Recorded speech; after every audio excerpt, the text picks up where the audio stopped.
ರಾಜ್ಯ ಸಚಿವ ಸಂಪುಟಕ್ಕೆ ಮತ್ತೆ ಸರ್ಜರಿ ಭಾಗ್ಯ ಒಲಿದು ಬರ್ತಾ ಇದೆ. ಆ ಕುರಿತ ಬ್ರೇಕಿಂಗ್ ಅಪ್ಡೇಟ್ ಬರ್ತಾ ಇದೆ, ಬನ್ನಿ ನೋಡ್ತಾ ಹೋಗೋಣ.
ಸರ್ಕಾರ ಟೇಕ್ ಆಫ್ ಆದ್ರೂ ಸಂಪುಟ ಗೊಂದಲ ಇನ್ನೂ ಕೂಡ ಮುಗಿದಿಲ್ಲ.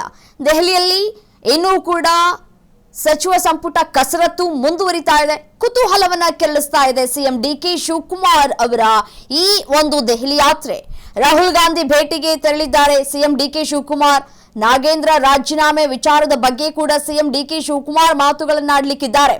ನಾಗೇಂದ್ರ ರಾಜೀನಾಮೆ ನೀಡಿದ್ರೆ ಯಾರನ್ನ ಸಂಪುಟಕ್ಕೆ ಸೇರ್ಪಡೆ ಮಾಡಿಕೊಳ್ಬೇಕು ಅಂತ ಹೇಳಿ ಚರ್ಚೆಗಳು ಆಗಬೇಕಾಗಿದೆ. ಎಸ್ಟಿ ಸಮುದಾಯಕ್ಕೆ ಮಂತ್ರಿ ಸ್ಥಾನವನ್ನ ನೀಡೋದಕ್ಕೆ ಸತೀಶ್ ಜಾರಕಿಹೊಳಿ ಒತ್ತಡವನ್ನ ಹಾಕ್ತಾ ಇದ್ದಾರೆ. ಸಂಪುಟಕ್ಕೆ ಎಂಟ್ರಿ ಕೊಡೋದಕ್ಕೆ 3 ರಿಂದ 4 ಶಾಸಕರಿಂದ ಭರ್ಜರಿಯಾಗಿ ಲಾಬಿ ಕೂಡ ನಡೀತಾ ಇದೆ. ಬ್ಯಾಡಗಿ ಶಾಸಕ ಶಿವಣ್ಣ ಅವರು ಕೂಡ ಸಂಪುಟಕ್ಕೆ ಸೇರ್ಪಡೆ ಆಗಬೇಕು ಅಂತ ಹೇಳಿ ಸಿದ್ದರಾಮಯ್ಯನವರ ಮುಖಾಂತರ ಒತ್ತಡವನ್ನ ಹೇರುವಂತಹ ಕೆಲಸವನ್ನ ಮಾಡ್ತಾ ಇದ್ದಾರೆ. ಶಾಸಕ ಎಂ ಕೃಷ್ಣಪ್ಪ ಪರ ಕೆಲ ಹೈಕಮಾಂಡ್ ನಾಯಕರ ಒಲವು ಕೂಡ ಇದೆ. ಸೊ ಸಿಎಂ ಡಿಕೆ ಶಿವಕುಮಾರ್ ರಿಂದಲೂ ಕೆಲ ಶಾಸಕರ ಹೆಸರುಗಳು ಕೂಡ ಶಿಫಾರಸು ಆಗಿದೆ ಅನ್ನುವಂತಹ ಮಾಹಿತಿಗಳು ಕೂಡ ಲಭ್ಯವಾಗ್ತಾ ಇದೆ. ಸರ್ಕಾರ ರಚನೆಯಾಗಿ ಇಷ್ಟು ದಿನ ಆಗಿದ್ರು, ಸಂಪುಟ ವಿಸ್ತರಣೆ ಆಗಿದ್ರು ಕೂಡ 1 ರಿಂದ 2 ಸ್ಥಾನಕ್ಕಾಗಿ ಮತ್ತೆ ಸರ್ಜರಿಗಳು ಆಗುವಂತಹ ಲಕ್ಷಣಗಳು ಇಲ್ಲಿ ಕಾಣಸಿಗ್ತಾ ಇದೆ.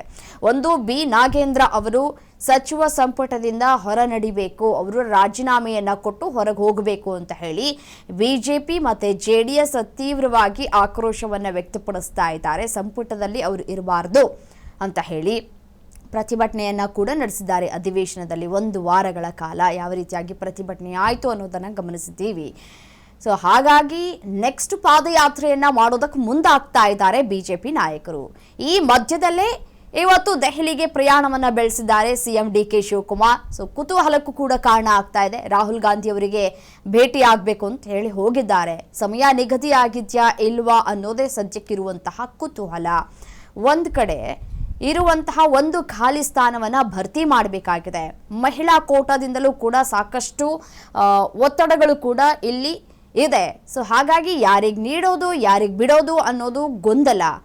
ಒಂದು ಕಡೆ ರಾಹುಲ್ ಗಾಂಧಿ ಅವರ ಬಳಿ ಈ ಎಲ್ಲ ವಿಚಾರಗಳ ಬಗ್ಗೆ ಚರ್ಚೆಯನ್ನ ಮಾಡಿ ಯಾರನ್ನ ಒಳಗಡೆ ಇನ್ ಮಾಡ್ಕೋಬೇಕು, ಯಾರನ್ನ ಔಟ್ ಮಾಡಬೇಕು ಅನ್ನೋದರ ಕುರಿತು ಚರ್ಚೆ ಆಗಬೇಕಾಗಿದೆ.